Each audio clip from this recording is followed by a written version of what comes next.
Om Swastiastu. Selamat siang anak-anak kelas 9 semuanya. Selamat berjumpa kembali pada pertemuan yang ketiga dalam pembelajaran pendidikan agama Hindu dan budi pekerti. Semoga anak-anak di rumah dalam keadaan sehat bersama keluarga. Baik anak-anak, kita awali pembelajaran ini dengan melantunkan doa. Om Agnonaya Supateraya Asman Wiswani Dewa Wayunani Widwan Yuyo Diasman Juhuranam Eno Buistam To Nama Uktim Widema. Berdoa selesai. Mohon perhatiannya untuk selalu mendengarkan anak-anak. Jadi pada pertemuan yang ketiga ini kita tetap mempelajari bab 1 yaitu Mahabharata dengan kompetensi dasar parwa-parwa dalam kitab Mahabharata. Sedangkan indikator yang harus kita pelajari pada siang hari ini adalah menguraikan parwa-parwa dalam Mahabharata. Baik, Pak awali dari yang pertama yaitu menguraikan tentang parwa-parwa yang ada dalam kitab Mahabharata, di mana parwa-parwanya itu ada 18 parwa yang sering juga dikenal dengan Astadasa Parwa. Parwa yang pertama itu adalah Adi Parwa. Kata Adi berarti permulaan atau yang pertama. Isi kitab Adi Parwa ini adalah bermacam-macam cerita dan ajaran yang mengandung napas ajaran agama Hindu. Di antaranya adalah cerita Bhagawan Domyo yang menguji kesetiaan para siswanya, kisah Sang Utangka yang sangat setia kepada gurunya, kisah tewasnya raksasa Hidimba di tangan Bimasena, disusul tewasnya raksasa Baka. Kisah lainnya adalah Arjuna memenangkan sayembara merebutkan Dewi Drupadi, hukuman terhadap Arjuna karena melanggar aturan, kisah Maharsi Vyasa, kelahiran para naga dan Garuda, pemutaran Gunung Mandara oleh para dewa dan raksasa, sampai pada terbakarnya hutan Kandawa dan perjumpaan Kresna dan Arjuna dengan Asura Maya yang ahli dalam ilmu bangunan. Demikian juga masih banyak cerita-cerita yang diceritakan di dalam Adi Parwa, seperti apa yang disebutkan atau dijelaskan di dalam buku anak-anak. Ada kisah Raja Jana Mejaya mengadakan upacara korban ular, kemudian Waisampayana menuturkan Mahabharata, kemudian garis keturunan Maharaja Yayati, kemudian kisah Prabu Santanu dan keturunannya, kisah masa kecil Pandawa dan Kaurawa, terbakarnya rumah damar, Pandawa memenangkan Draupadi, Arjuna mengasihkan diri ke hutan. Nah, itu ceritanya sudah ada di dalam buku anak-anak. Silakan baca-baca. Ini Pak lanjutkan pada parwa yang kedua yaitu Sabha Parwa. Kata Sabha itu berarti sidang. Para Pandawa dan Kaurawa tinggal bersama di Hastinapura, tapi para Kaurawa selalu mencari akal untuk membinasakan para Pandawa. Pada suatu ketika, para Kaurawa mengundang para Pandawa untuk bermain dadu. Dalam permainan itu, Yudhistira kalah, sampai-sampai dirinya sendiri dipertaruhkan. Atas usaha Raja Drastarasta, para Pandawa memperoleh kembali kebebasannya. Rupanya para Kaurawa belum puas, maka para Pandawa diundang kembali untuk kedua kalinya bermain dadu. Kini taruhannya adalah siapa yang kalah harus mengalami pembuangan ke hutan selama 12 tahun. Dan pada tahun ke-13 boleh kembali ke masyarakat, tetapi tidak boleh dikenal orang, dan baru pada tahun ke-14 kembali ke istana. Para Pandawa dalam permainan dadu yang kedua kalinya itu kalah lagi. Dan kemudian mereka pergi ke hutan untuk menjalani pembuangan selama 13 tahun. Dalam pembuangan itu, para Pandawa diikuti oleh Dewi Drupadi atau Pancali yang sangat setia. Kemudian yang parwa yang ketiga yaitu Wana Parwa. Kata wana berarti hutan. Parwa ini merupakan parwa yang terpanjang. Ceritanya itu menggambarkan kehidupan Pandawa di tengah hutan. Diceritakan pula Maharesi Vyasa menasehati para Pandawa agar Arjuna bertapa di Gunung Himalaya, memohon senjata dari para dewa untuk kelak dapat dipakai bila mereka harus berperang melawan Korawa. Pertapaan Arjuna inilah di Indonesia dikenal dengan nama Arjuna Wiwaha, yaitu karya Empu Kanua. Di bagian lain, ini menceritakan pula tentang perkawinan Prabu Nala dengan Dewi Damayanti. Nah, itu yang diceritakan di dalam Wana Parwa. Sedangkan pada parwa yang keempat yaitu Wirata Parwa. Wirata adalah nama sebuah kerajaan. Dalam kitab ini disebutkan para Pandawa keluar dari hutan dan pada tahun ke-13 dan sampailah mereka di kerajaan Wirata. Di sini mereka diterima bekerja di istana Raja Wirata. Yudhistira sebagai seorang ahli agama atau Brahmana, Bima sebagai juru masak, Arjuna sebagai juru tari, Nakula sebagai penjinak kuda, Sahadewa sebagai pengembala, dan Drupadi itu sebagai juru rias. Itu diceritakan dalam Wirata. Kemudian parwa yang kelima, Udyoga Parwa. Kata Udyoga itu berarti pertemuan. Pada kitab ini diceritakan perundingan antara Pandawa yang diwakili oleh Sri Krishna dengan Kaurawa. Tetapi sayang, misi damai yang dipimpin oleh Sri Krishna ini tidak diterima oleh pihak Kaurawa. Bahkan pihak Kaurawa berkehendak menculik Sri Krishna. Tetapi Sri Krishna dapat mengetahui niat jahat para pihak Kaurawa atas perintah Duryodhana. Sehingga Sri Krishna memperlihatkan kekuatan yoganya dalam wujud Triwikrama yang sangat mengerikan. Dan pihak Korawa pun merasa takut dan melarikan diri. Dalam kitab ini juga diceritakan perjalanan Raja Salya dari negeri Madra menuju Pandawa. Tetapi dicegah di tengah jalan oleh Duryodhana. Dan akhirnya Raja Salya memihak Korawa setelah rombongan itu dijamu sebaik-baiknya. Nah, jadi malu Salya untuk melanjutkan perjalanannya menuju ke Pandawa karena sebelumnya itu sudah dijamu oleh Duryodhana. Akhirnya Salya diminta bantuan untuk ikut di dalam pasukannya Duryodhana. Kemudian yang keenam yaitu Bhisma Parwa.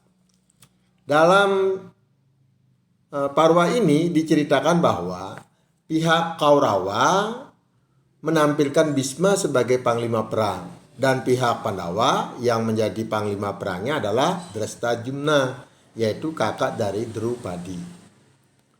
Nah, setelah ditentukan aturan-aturan perang, di antaranya malam hari dipakai untuk beristirahat dan mengurus mereka-mereka yang gugur, maka mulailah Mahabharata Yudha yang berlangsung di Padang Kurukshetra yang letaknya di sebelah barat utara, jadi sebelah barat laut kota New Delhi, dan Sri Krishna tidak diperbolehkan turun langsung dalam peperangan. Tetapi diperbolehkan menjadi penasehat dan pengatur siasat bagi Pandawa dan menjadi sais keretanya Arjuna.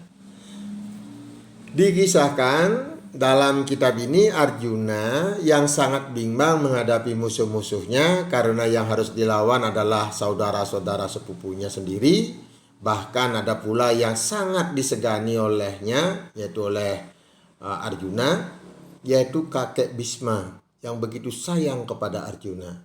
Dan begitu pula kepada Drona yang merupakan guru panahnya dari Arjuna. Maka untuk menghilangkan keraguan-raguan itu, ia diberi wejangan oleh Sri Krishna, yaitu tentang hakikat dan kewajiban manusia yang sifatnya filsafati yang sangat mendalam. Wejangan-wejangan ini merupakan bagian tersendiri, kemudian dibukukan dalam sebuah kitab yang disebut dengan Bhagavad Gita, yang artinya nyanyian Tuhan. Setelah Arjuna mendapat wejangan itu, ia pun sadar akan tugas dan kewajibannya sebagai manusia, dan hatinya tabah kembali untuk menghadapi musuh-musuhnya. 10 hari pertempuran berlangsung, maka gugurlah Bhisma. Ia tidak langsung meninggal, melainkan masih hidup beberapa hari lagi. Karena menurut cerita, ia dapat memilih hari yang dikehendakinya untuk meninggalkan dunia ini. Sebelum meninggal, Bhisma sempat memberikan wejangan kepada para Pandawa dan Korawa. Nah, kemudian setelah Bhisma gugur menjadi panglima, kemudian yang ketujuh yaitu Drona Parwa, di mana dalam cerita ini dikisahkan Drona diangkat sebagai panglima perang agar Duryodhana itu senang. Drona bersungguh-sungguh akan menangkap Yudhishthira, tetapi usahanya itu sia-sia, gagal. Akhirnya Drona dibunuh oleh Drastajumna, putra Raja Drupada. Jadi tewasnya Drona dan pembalasan dendam Aswatthama putra adalah bagian yang sangat mengerikan dalam cerita ini. Ceritanya tewasnya Drona ini karena diceritakan atau diberitakan Aswatthama itu meninggal. Namun sesungguhnya yang meninggal itu atau yang tewas itu adalah gajah yang bernama Aswatthama. Sehingga Drona pada saat itu tidak mengetahui gajah yang bernama Aswatthama itu meninggal. Drona turun. Pada saat turun mendoakan anaknya, pada saat itulah dipenggal oleh Drastajumna. Seperti itu ceritanya. Nah, dalam cerita Drona Parwa ini juga diceritakan tentang kehadiran Maharshi yang mengucapkan doa pujaan untuk keselamatan Krishna dan Arjuna, serta kisah gugurnya Gatotkaca dan Abhimanyu. Nah, untuk Abhimanyu ini yang dikenal sebagai pahlawan yang luar biasa karena mampu menghadapi Cakrawayu yang dibuat oleh Drona. Diceritakan pada saat Abhimanyu ada dalam kandungan ibunya, yaitu Dewi Subhadra, yaitu istri Arjuna, yaitu mendengarkan cerita daripada Arjuna bagaimana caranya untuk menembus Cakrawayu. Oleh karena itulah Abhimanyu mendengarkan ajarannya itu dari kandungannya, sehingga mampu menembus daripada Cakrawayu yang dibuat oleh Begawan Drona. Itulah cerita yang diceritakan di dalam kitab Drona Parwa. Kemudian Karna Parwa. Dalam kitab ini diceritakan setelah gugurnya Gatotkaca dan Abhimanyu, maka Bima dan Arjuna itu mengamuk. Yaitu Bima berhasil membunuh Dursasana dan meminum darahnya sebagai sumpah yang pernah diucapkannya. Dalam cerita ini dikisahkan kejadian-kejadian yang mengagumkan pada waktu perang tanding antara Arjuna dan Karna. Yang menjadi kusir kereta Karna adalah Raja Salya yang tidak memiliki hubungan harmonis dengan Karna. Sedangkan kereta Arjuna dikusiri oleh Sri Krishna. Pada akhirnya Karna gugur di tangan Arjuna. yaitu lehernya terputus kena panah sakti Pasupati. Nah, itu yang diceritakan di dalam Karna Parwa. Kemudian setelah gugurnya Karna, diangkatlah Salya sebagai panglima, di mana hal ini diceritakan dalam Parwa yang ke-9 yang disebut dengan Salya Parwa.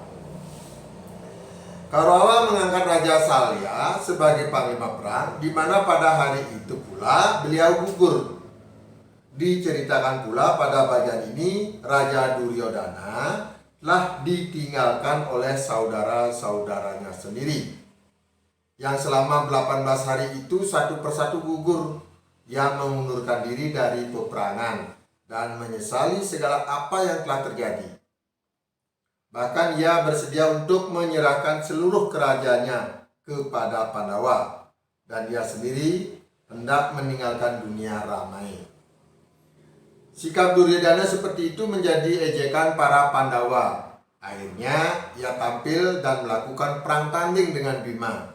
Dalam perkelahian ini Duryodhana gugur, tetapi masih sempat mengangkat Aswatthama menjadi panglima.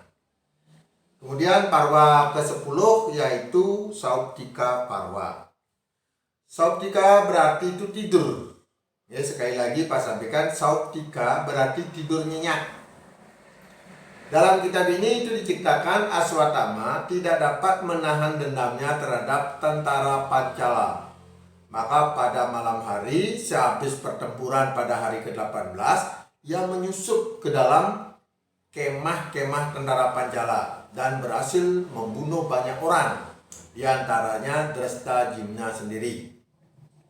Aswatthama melarikan diri ke hutan dan berlindung di pertapan Vyasa untuk menyampaikan penyesalannya. Keesokan harinya, ia tersusul oleh para Pandawa dan timbul perkelahian yang sengit antara Aswatthama dengan Arjuna. Vyasa dan Kresna dapat menyelesaikan perkelahian itu. Akhirnya Aswatthama menyerahkan semua senjata dan kesaktiannya, dan ia sendiri kemudian menjadi pertapa. Dilanjutkan pada Parwa yang ke-11 yaitu Setri Parwa. Dalam kitab ini diceritakan bahwa Drestharashtra telah merasakan kesalahannya dan sangat sedih setelah kematian seluruh putranya. Tapi begitu benci dan dendam kepada Bima dan ingin menghancurkannya, kemudian menyuruh Bima mendekat. Tetapi atas kewaspadaan daripada Sri Kresna, Bima dapat diselamatkan. Kemudian diceritakan pula ratap tangis kaum wanita yang ditinggal mati oleh suami dan anak-anaknya. Yudhistira menyelenggarakan upacara pembakaran mayat dan mempersembahkan air suci kepada arwah para leluhur. Dan pada saat itu pula Dewi Kunti menceritakan kelahiran Karna yang dari semula merupakan rahasia pribadinya. Nah, kemudian Parwa ke-12 yaitu Santi Parwa. Dalam kitab ini itu diceritakan bahwa setelah perang Bratayuda, Yudhistira dinobatkan menjadi raja. Sebelum menjabat kepala pemerintahan, Resi Bhisma memberi petunjuk-petunjuk mengenai ajaran kepemimpinan dan agama. Maka itu ajaran dan tujuan dari agama Hindu dituturkan dalam kitab ini. Di dalam Parwa ini pula diceritakan kesedihan yang dirasakan oleh Drestharashtra, Gandhari, para Pandawa dan para istri para pahlawan yang sangat menyesali semua yang telah terjadi.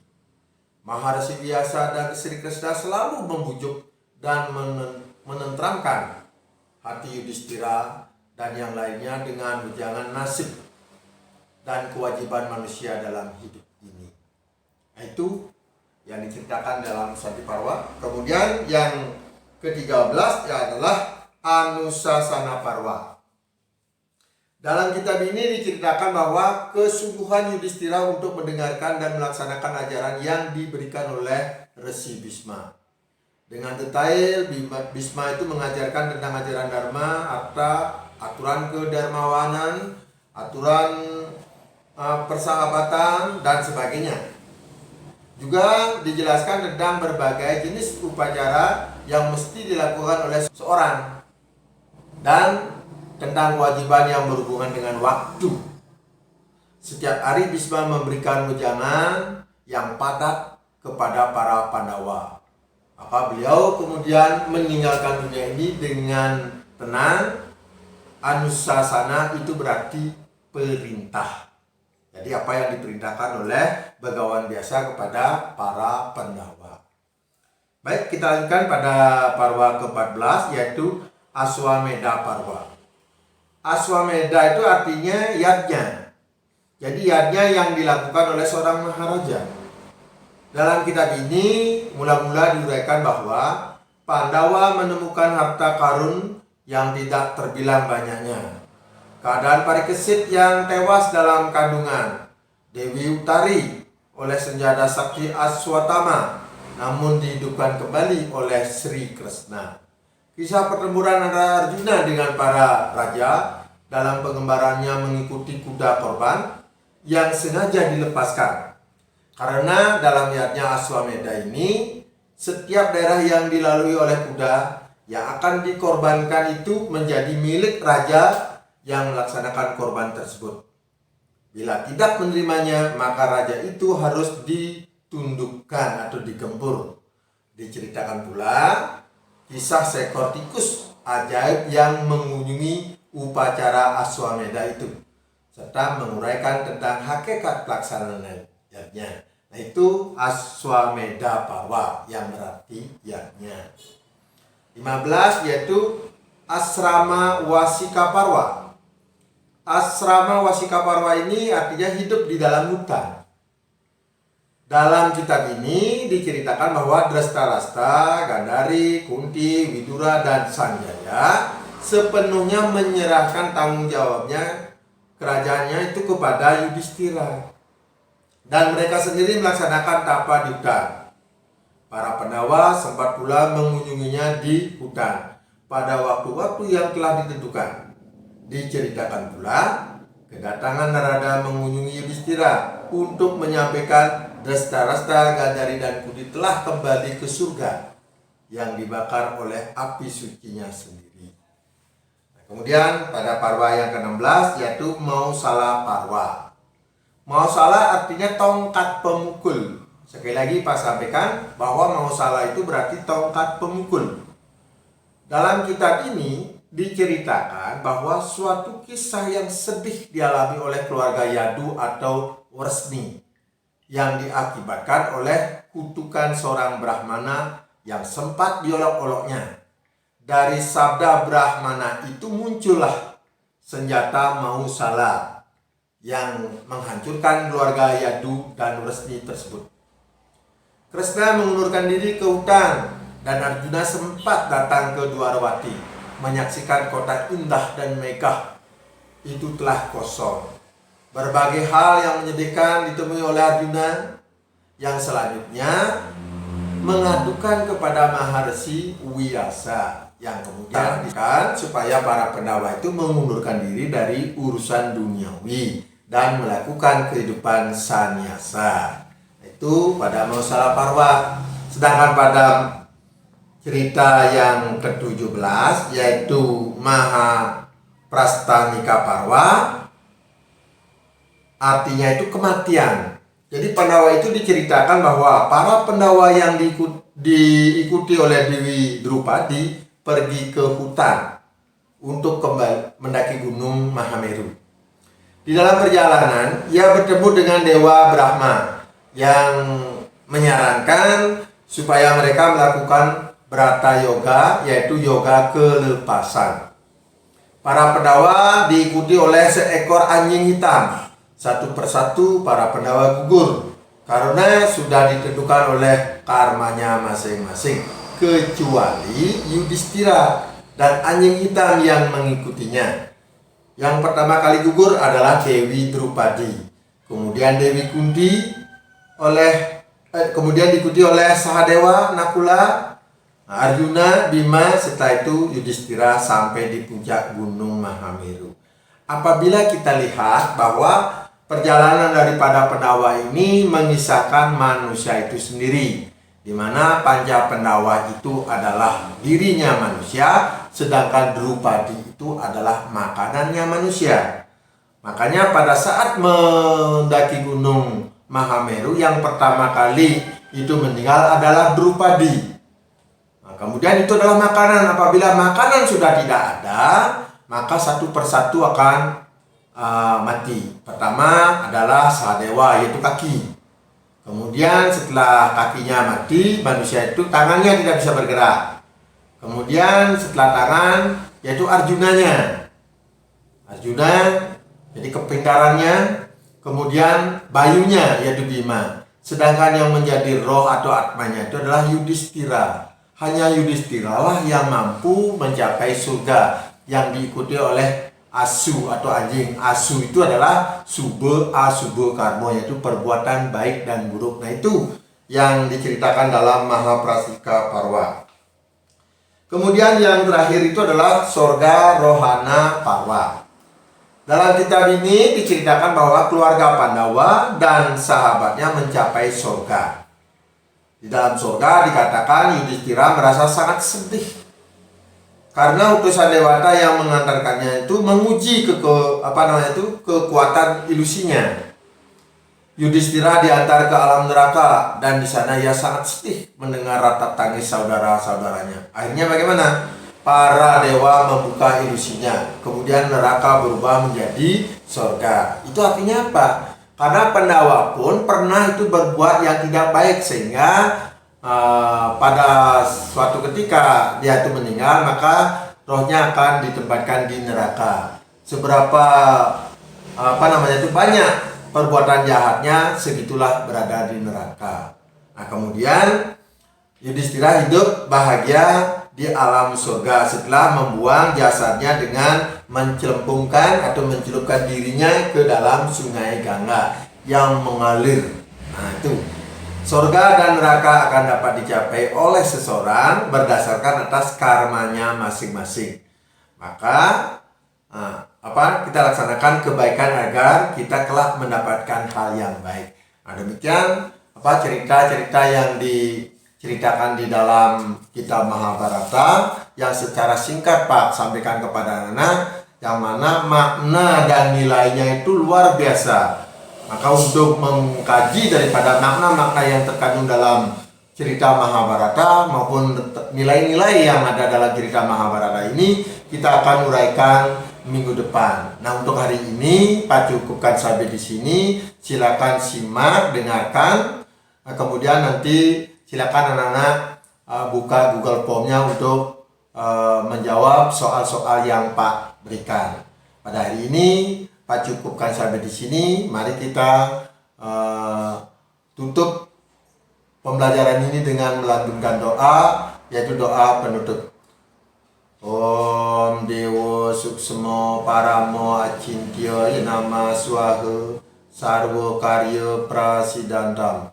Om Santi Santi Santi. Om